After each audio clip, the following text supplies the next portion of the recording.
이 마가복음에는 예수님께서 내가 고난을 받고 죽을 것이다. 그리고 3일 만에 다시 부활할 거야. 라고 하는 내용을 3차례에 걸쳐서 제자들에게 특별하게 가르쳐 주는 내용이 나옵니다. 8장, 9장, 10장 이렇게 3번에 걸쳐서 얘기를 하는데 그때마다 제자들의 반응이 상당히 황당하기도 하고 놀랍기도 하고 그래서 이게 뭐야? 우리는 정말 모든 걸 다 버리고 주를 따랐는데 예수님이 죽는다고? 제자들 생각에는 예수님이 죽으면 모든 게 다 끝난다고 생각했어요. 그러니까 베드로 같은 경우에는 항변하잖아. 항변. 받아들일 수 없다. 막 이런 식으로 항변을 해요. 그래서 예수님께서 너는 하나님의 일을 생각 안 하고 왜 사람의 일에 그렇게 매달리고 있느냐라고 예수님께서 그의 잘못된 메시아관을 고쳐주기도 하는 것을 볼 수가 있어요. 예수님께서 이렇게 특별하게 이 십자가의 죽음에 대해서 제자들에게 아주 은밀하게 3차례 가르치면서 그네들의 잘못된 의식을 고치기도 하시고 그리고 잘못된 생각들을 좀 잘라내려고 우리 주님께서 가르치셨어요. 그러니까 제자들이 첫 번째, 두 번째, 세 번째 똑같은 얘기를 하시니까 이제는 묻기도 두렵다 그랬어요. 그리고 그 얘기를 듣고 난 다음에 예수님이 헛소리 하실 분은 아닌데 정말 예수님이 죽는다고? 근데 거기까지는 믿어졌나 봐요. 근데 다시 살아날 것은 안 믿어졌던 거예요. 지금 모든 상황이 이제 예수님이 잡혀가면 죽을 수밖에 없다고 하는 것까지는 충분히 이해가 되는데 죽고 난 다음에 다시 살아난다는 얘기가 믿겨지지가 않는 거예요. 그러니까 자꾸 다른 생각이 들었나 봐요. 어쨌거나 막 이런 상황 속에서 항변도 해보고 아니면 놀라서 막 두려움 가운데 잡혀 있으니까 예수님께서 또 재차 그 말씀을 하시면서 격려하시고 위로도 해주시고 막 그러는 가운데 어쨌거나 우리 주님이 이 나라를 회복하실 때가 가까이 왔구나 하는 그런 생각을 갖게 되었어요. 그래서 제자들이 다퉜어요. 뭐라고 다퉜느냐? 네가 크냐? 내가 크냐? 그리고 주님께 또 적극적으로 찾아와서 주님께서 나라를 회복하실 때 그 좌우편에 보좌 좌우편에 우리 자리를 좀 마련해 주십시오. 뭐 그렇게 요청하기도 하고 또 그 제자들의 어머니가 찾아와서 이렇게 부탁하기도 하는 그런 모습들이 나타나는 것을 볼 수가 있습니다. 자, 이런 상황 속에서 하나님 나라가 임하기 전에 이런 것들이 꼭 생겨요. 첫째는 자리 다툼이 생겨요.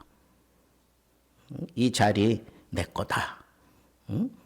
오죽했으면 그 제자의 어머니까지 찾아와서 그렇게 부탁을 하잖아요. 나라가 회복될 때 그 좌우편에 그 보좌 좌우편에 야고보와 요한을 앉혀달라고. 근데 그 야고보와 요한은요 사실은 그 어머니가 살로메인데 살로메는 예수님의 이모예요. 그러니까 혈육이에요, 혈육. 그러니까 예수님과 이 이종 사촌 간의 야고보와 요한의 이런 청탁을 예수님께 하는 거죠. 여러분, 하나님 나라를 이루어가는 데 있어서 항상 경계해야 될 게 뭐냐? 그건 바로 이 자리 다툼인데, 이 자리를 내가 당연히 차지해야 돼 라고 생각하는 게 그 혈육이에요. 혈육. 그래서 옛날 우리 조선시대에는 지금도 마찬가지지만 이 외척이 그 정치에 참여하지 못하도록 아예 그렇게 정치적으로 딱 막아놓잖아요.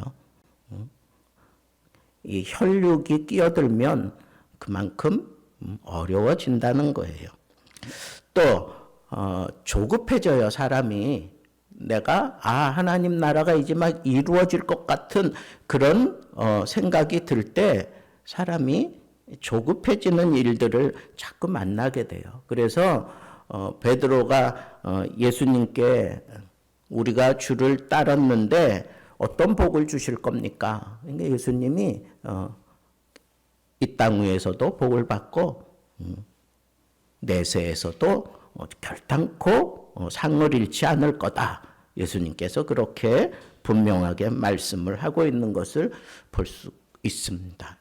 이처럼 여러분, 우리는 이렇게 하나님의 나라가 눈앞에 펼쳐질 것 같은 그런 확신이 들면 이런 딜레마에 자꾸 빠지는 거예요.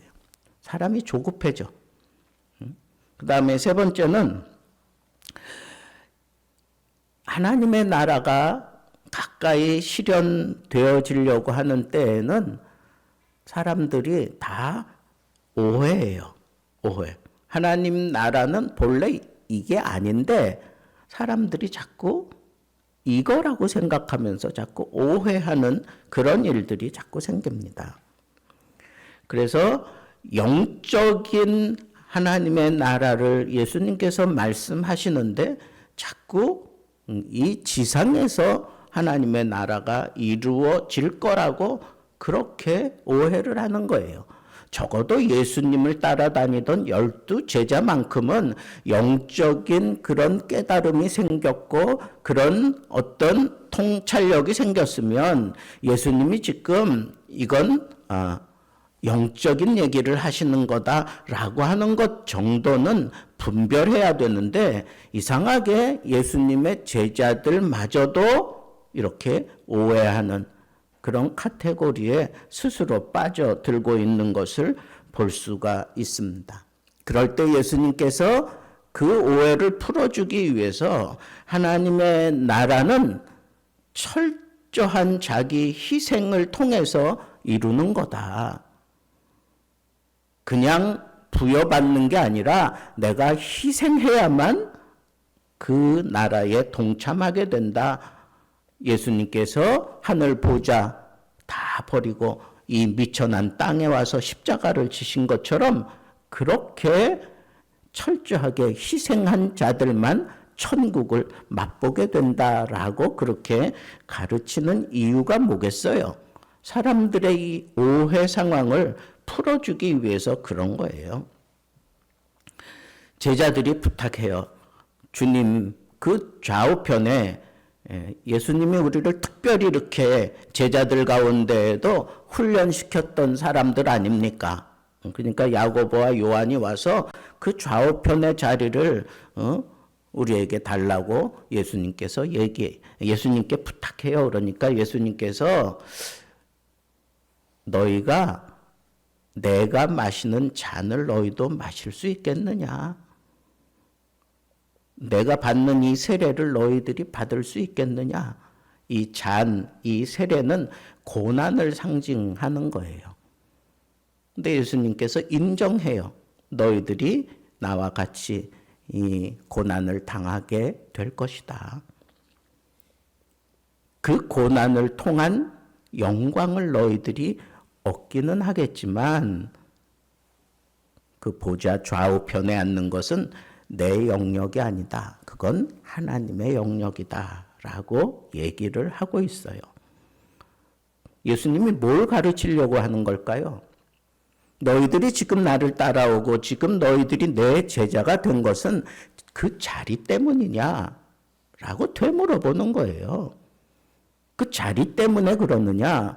지금 내가 볼 때는 내가 이 고난 받고 난 이후에 너희들에게도 나와 같은 이런 고난이 지금 바로 코앞에 닥쳤는데 그거는 못 보고 웬 자리 싸움이냐? 왜 이 자리를 그렇게 탐내느냐라고 얘기하는 거예요. 너희들이 모든 걸 다 버리고 나를 쫓은 게 정녕 이 자리 하나 얻으려고 그런 거냐라고 예수님께서 은근히 이렇게 되물으신 거예요. 그러면서 지금 코앞에 닥친 고난을 어떻게 내가 감당할 것인지를 생각하라고 예수님께서 그렇게 말씀하고 계시는 겁니다. 또 한 가지, 이렇게 하나님의 나라가 막 실현되어져 가는 그 막바지에 이르러서 인간들에게 자연스럽게 나타나는 게 뭐냐 하면 시기와 질투예요. 시기와 질투. 어떤 사람은 그 하나님의 나라에 가까이 다가선 것 같은 사람이 눈에 보이는 거예요. 저 문에 먼저 서 있는 사람처럼 보이는 그런 것들이 이 사람들 눈에, 같은 제자 눈에도 보이는 거예요. 베드로와 야고보와 요한이 이 자리를 달라고 그랬을 때 10 제자가 화를 내면서 그러면 우리는 뭐냐라고 그러면서 얘기를 해요. 그 얘기는 뭐예요? 다른 10 제자도 그 자리를 포기 못한 거야. 그렇잖아요? 만약의 경우 야고보와 요한이 그랬을 때 내가 정말 자리에 대한 그런 연연함이 없다면 그러든지 말든지, 그래 너는 예수님이 인정할 만큼 그렇게 애를 썼으니까 그래 너 그 자리 받아. 나는 그저 천국에 들어가기만 해도 좋겠어. 나는 천국이 이루어질 때 그 백성이기만 해도 나는 너무 감사해. 그러고 얼마든지 넘어갈 수 있는데 이 두 제자에게 10 제자가 막 화를 내고 시기하고 질투하는 모습을 보이는 이유는 뭐예요? 다른 10 제자도 다 그 자리를 떨쳐내지 못했다는 거예요. 똑같다는 거예요. 여러분, 하나님 나라가 가까워지면 가까워질수록 예수 믿는 사람들끼리 시기하고 질투하는 일들이 일어나게 돼요. 하나님께서 이 시기하고 질투하는 요 인간의 속성을 이용해서 결국은 유대인들이 대대적으로 주님을 믿고 따르게 만들어요. 유대인들이 시기하고 질투하면서 우리에게서 시작된 거 아니냐 그러면서 예수님을 인정하고 예수님께로 돌아오는 때가 와요. 그때가 언제냐? 말세 지말이에요. 맨 마지막 사건이라고 이게. 그러니까 유대인들이 다 예수님을 메시아로 인정하고 돌아오는 그것도 우리 하나님이 바로 이 인간의 질투와 시기를 잘 적절히 활용해서 이 유대인들이 대대적으로 주님께로 돌아오게 만드는 때가 반드시 오게 되어 있습니다. 지금 점점 가까이 오고 있다고 하는 그런 생각 들지 않아요? 하마스 전투가 일어나고 막 세계가 술렁술렁거리고, 여러분 그 전쟁이 일어나고 난 다음에 러시아가 우크라이나 침범 했을 때에는 뭐 이렇게 피부에 와 닿기보다는 참 어려워지겠구나 그랬는데, 이스라엘이 하마스 치고 난 다음부터는요, 우리가 이 피부로 지금 이 삶의 어려움을 느끼고 있어요. 모든 물가가 그냥 껑충껑충 뛰고, 그렇지 않아도 코로나로 인해서 지금 어려워진 상황인데, 지금 이 은행이 자꾸 높이는 거예요. 자꾸 높여. 물가는 어려워지지. 그러니까 은행도 알 수 없이 이 이자 자꾸 높여요. 죽어나는 거는 일하는 사람들이야. 근데 여러분 그 시점을 잘 보세요. 언제부터예요? 이스라엘과 이 아랍권이 전쟁을 벌이고 난 다음부터예요. 이런 상황들을 여러분들이 잘 예의주시해서 보세요. 분명히 하나님이 말씀하신 대로 이 세계는 흘러가고 있습니다. 주님 오실 날이 점점 가까워지고 있습니다. 하나님의 나라가 지금 우리 앞에 눈에 보일 정도로 지금 가까이 오고 있습니다. 이럴 때 우리들 자신을 한번 잘 보세요. 우리 예수 믿는 사람들끼리, 같은 교인들끼리 시기하고 질투하는 그런 모습을 여러분 자주 보게 된다면 주님의 나라와 가까웠구나 뭐 이렇게 생각해도 틀림없어요. 괜히 뭐 예수 믿는 사람들끼리 왜 시기하고 질투하겠어요? 그건 주님의 나라가 가까워서 그런 거예요.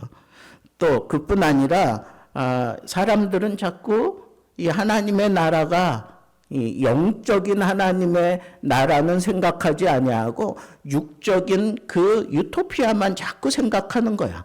하나님의 나라가 이루어지는 게 우리가 이 땅에서 잘 먹고 잘 살고 편안하고 막 이런 걸로 자꾸 생각을 하는 거예요. 여러분, 하나님의 나라가 이루어지는 것, 이 땅 위에서도 하나님의 나라가 이루어져요. 그런데 그것은 그냥 임시 방편이에요. 그거는 지점이야, 본점이 아니에요. 근데 사람들은 그게 하나님의 나라가 이루어지는 걸로 오해를 해요. 자꾸 이런 오해 상황이 마치 진짜인 것처럼 그렇게 자꾸 확대되어져 가는 우리 교회 내에서도 자꾸 그런 얘기들이 일어나면 하나님 나라가 이제 가까이 왔구나. 그래서 시기하고 질투하는 일들도 일어나고 조급한 그런 사람들의 모습을 보게 되고 그리고 막 그냥 혈육이 내가 무언가 주님을 위해서 이만큼 헌신했으니까 나는 마땅히 이런 거 받아야 되지 않겠습니까? 하는 그런 모습으로 자꾸 구원관도요. 자꾸 그런 식으로 변화시키는 거야. 오직 은혜로 구원받는 건데 사람들이 자꾸 뭔가 내가 주를 위해서 얼만큼 살아왔느냐, 내가 얼만큼 희생했느냐, 내가 얼만큼 헌신했느냐 이런 걸 따져서 나는 구원받기에 넉넉해 뭐 이런 착각을 하는 거예요. 이게 다 혈육이 주는 생각들이라고. 오해가 자꾸 만들어진다고요.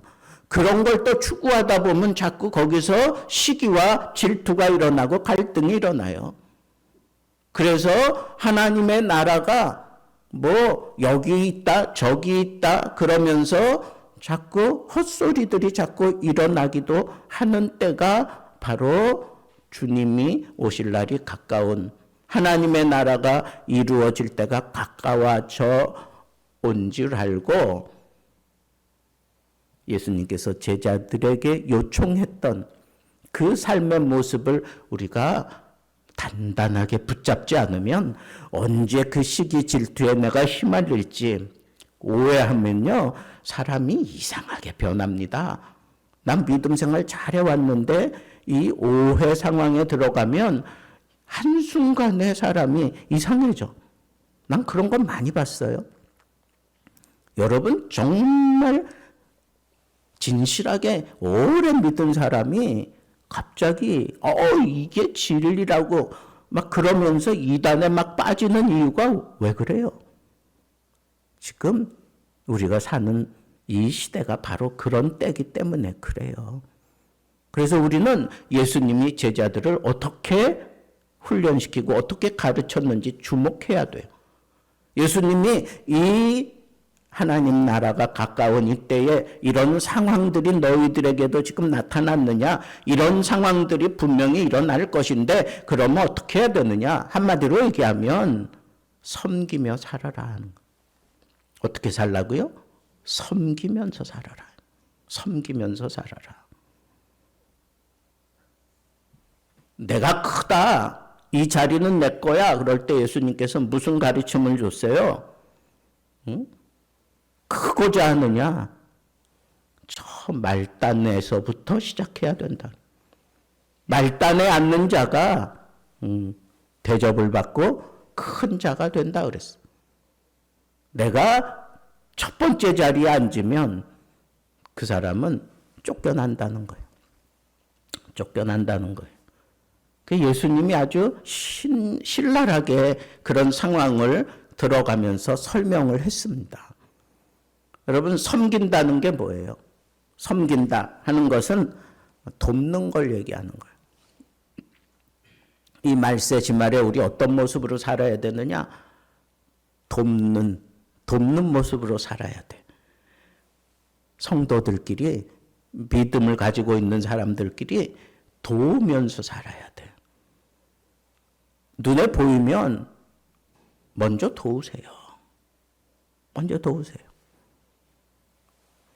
제가 인도에 갔을 때 이렇게 한국 식당이 있어요. 거기 이제 우르르 몰려가서 거기 이제 오랜만에 이제 우리 식사를 하는데 거기 들어가는데 들어가기가 힘들어.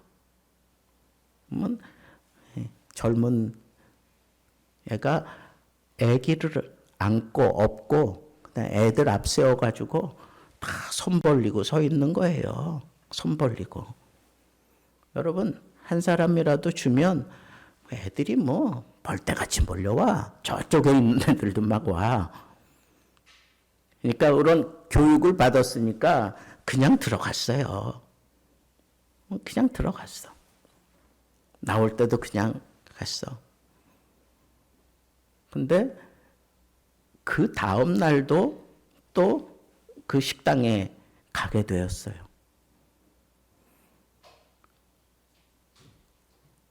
요번에는 그냥 못 지나가겠는 거야. 그래서 여기 두 녀석이 있길래 야 이거 하나씩 나눠 가져 그러고 이제 내가 2불을 줬어요. 했더니 지가 혼자 딱 하고 가는 거야. 이 녀석이 또 쫓아오잖아. 어떡해. 할 수 없이 또 줬지. 그랬더니 또 애기 엄마가 쫓아와가지고 손 내밀고 뭐 달라고. 뭐 나한테만 그러는 게 아니라 뒤에 따라오는 사람들한테 다 그러잖아. 그래서 에라 모르겠다 그러고 확 들어갔어요. 그리고 다 먹고 나오는데 이 녀석들이 기다리고 있는 거야. 기다리고 있는 거야. 또 달라고. 그냥 못 지나가겠는 거예요. 그래서 또 줬어. 또 와. 또 줬어. 또 와. 또 줬어. 그러니까 차에 먼저 타 있는 사람들이 저보고 막 손가락질하는 거예요. 저 나오기 힘들다 이거예요. 그래도 꿋꿋하게 그냥 오면서 그 얼마 우리한테는 그 얼마 되지도 않는 돈이지만 걔네들한테는 그게 큰 돈일 수도 있잖아요. 여러분 이게 쉽습니까? 돕는다 생각하면 사실은 줘야지. 근데 돕는다라고 생각하면 줘야 되는데 내가 돕는 건 좋은데 다른 사람들한테 피해를 줄 수는 또 없는 상황이란 말이에요. 이런 딜레마가 있어요. 다른 사람들도 막 귀찮게 하니까. 그러나 여러분 분명한 것은 섬기는 게 뭐냐? 돕는 거예요. 그 사람의 처지를 돕는 거야. 그 사람의 아픔을 돕는 거야. 그 사람의 힘듦을 돕는 거예요. 여러분 이 자세가 아니고는 우리 교회 생활한다 그런 얘기하면 안 돼. 그러니까 여러분 앞으로 그런 생활을 하세요. 또 섬긴다라고 하는 건 뭐예요? 서비스예요. 서비스. 여러분, 서비스 중에 제일 못하는 게 뭘까요? 예? 서비스는 제일 못하는 서비스는 어떤 걸까요? 막 거드름 피면서 막 이렇게 서빙하는 사람들이 있어. 아, 그러나 그거는 정말 체할 것 같아. 그거 받아가지고 먹다 보면. 여러분, 서비스 정신은 뭘까요? 예? 서비스는 다른 거 아니야. 그 사람을 정말 존경해 주는 마음으로 하는 게 그게 서비스야. 우리가 하나님 앞에 예배 드리는 거, 미국 사람들은 뭐라 그래요? 서비스라 그래. 예배를 서비스라 그래. 하나님을 존경하는 거야. 여러분, 서비스는 그게 정신이에요. 뭐가? 존경하는 거, 존중하는 거. 우리가 섬긴다라고 하는 건 이런 존중해 주는 거예요. 그 사람은 그 사람 나름대로의 어떤 삶의 모습이 있고 삶의 방식이 있고 그런 생각이 있는 거예요. 나하고 다르다고 그 사람을 무시하면 안 돼. 내 마음에 안 든다고 그 사람을 깔봐서도 안 돼요. 어떻게 해야 돼요? 존중해 주는 거야. 그 사람은 그 사람으로서의 어떤 모습을 가지고 있는 거예요. 그냥 존중해 주세요. 마음에 안 들어도 존중해주고 나보다 좀 질이 떨어져도 존중해주고 이게 우리가 세상과는 다른 모습으로 살아가는 거예요. 그런 사람에게 하나님의 나라가 제대로 이루어지는 거예요. 또 하나는 내가 섬기는 건 어떤 걸까요? 그것은 시중 드는 거예요. 시중 드는 거. 스스로 종의 자리에 내려가서 예수님이 제자들의 발을 씻겨준 것처럼 이런 시중 드는 거.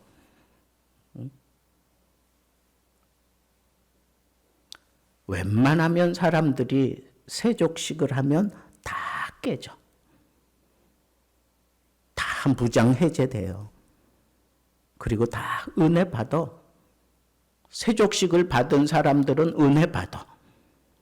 근데 세족식을 한 사람들은 더 큰 은혜를 받아요. 틀림없습니다. 우리 이런 모습으로 우리 살아가야 된다 하는 거예요. 그래서 우리가 이렇게 섬기는 자가 되라고 가르쳐 주시는 그 예수님의 그 말씀을 우리가 가슴에 담고 우리 삶의 모습을 여러분 한번 돌아보세요. 쉬운 거지만 잘 안 해. 잘 안 한다고. 시중 들기 싫어해요. 존중해 주는 거 그거 참 어려워해요. 그리고 도와주는 거 그건 내가 뭔가 있어야 하는 거라고 생각해. 아니에요. 그 사람의 형편을 보고 내가 할 수 있는 거 도와주면 되는 거예요. 도움이 그런 거지 그 사람의 전부를 다 도와주는 거 아니에요. 그거 아니에요. 내가 할 수 있는 만큼 도와주면 그게 도움이에요. 자, 그런 거로 우리는 이 말세 지말에 하나님 나라가 지금 코앞에 다가온 것을 우리가 다 느끼고 살아가고 있는데 우리는 어떤 모습으로 살아야 되는가? 첫째는 겸손하게 살아라. 겸손하다라고 하는 건 나보다 남을 더 낫다고, 더 월등하다고 느끼고 사는 게 그 겸손한 거예요. 둘째는 자리 싸움의 희생물이 되지 말라는 거예요. 여러분, 자리는 그거는 내가 천국 가면 내 자리 이미 하나님이 다 마련해 놓았어. 예수님이 그랬잖아. 내가 너희들을 위하여 너희들의 그 집을 마련하기 위해서 내가 간다 그랬잖아요. 내 집이 있다니까. 여기서 집 없어도 괜찮아. 천국 가면 다 내 집이 있어. 예수님이 뭐 허튼 말 하실 분은 아니잖아. 응? 여러분들 집이 다 있어요. 여기서 괜히 아웅다웅 자리 다툼 할 필요 없어. 세 번째는 세상의 가치관과는 철저하게 역행하는 모습으로 사세요. 세상에서는 1등을 알아주고, 세상에서는 뭐 자리를 알아주고, 세상에서는 굉장한 힘을 알아주고 그러는데, 여러분, 오히려 우리는 세상이 힘을 추구하면 우리는 섬김을, 세상이 어떤 지혜를 추구하면 우리는 그냥 당해주는 쪽으로, 세상이 이것저것 막 그런 걸 추구할 때 우리는 반대로 가면 돼요. 반대로. 세상과 반대로 사는 게 그게 천국에 들어가는 지름길이에요. 세상 사람들은 다 넓은 길로 가려고 그래. 근데 예수님은 뭐라 그랬어요? 좁은 길로 가라 그랬어요. 세상과는 반대로 살아보세요. 그러면 여러분들 마음에 천국이 임합니다. 내가 살아가는 곳이 천국이 됩니다. 한 가지 더, 섬기는 자만이 우리 주님이 인정하는 큰 자입니다. 여러분, 섬겨보세요. 섬겨보세요. 거기에 분명히 하나님께서 역사하시고 분명히 하나님께서 보응하셔요. 오늘 새벽 예배 때 제가 아주 크게 도전받았어. 우리 주님이 이 통치자들과 악인을 심판하셔요. 이들을 아주 그냥 심판하시는 이런 모습으로 심판해 주십시오. 이런 악을 저지르고 있사오니 주님 이렇게 심판하십시오. 그래 놓고는 결론이 뭐예요?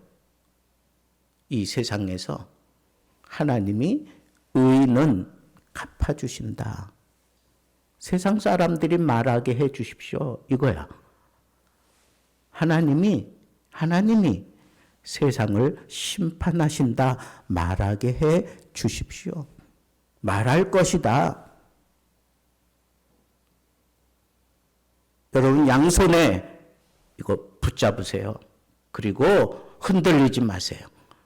내 눈앞에 천국이 이루어지는 그 순간에도 자리 싸움하지 마세요. 시기와 질투하지 마세요. 잘못된 그런 생각으로 거기 휩싸이지 마세요. 그러지 않으려면 어떻게 해야 돼요? 의인은 하나님이 갚아주신다. 의롭게 사세요. 그리고 하나님은 이 세상을 심판하신다. 이 말씀 꼭 부여잡고 여러분, 이 말세지말 하나님의 나라가 가까워진 이때를 살아가면서 섬기는 자의 모습으로 승리하는 삶을 살게 되기를 우리 주님의 이름으로 축복합니다.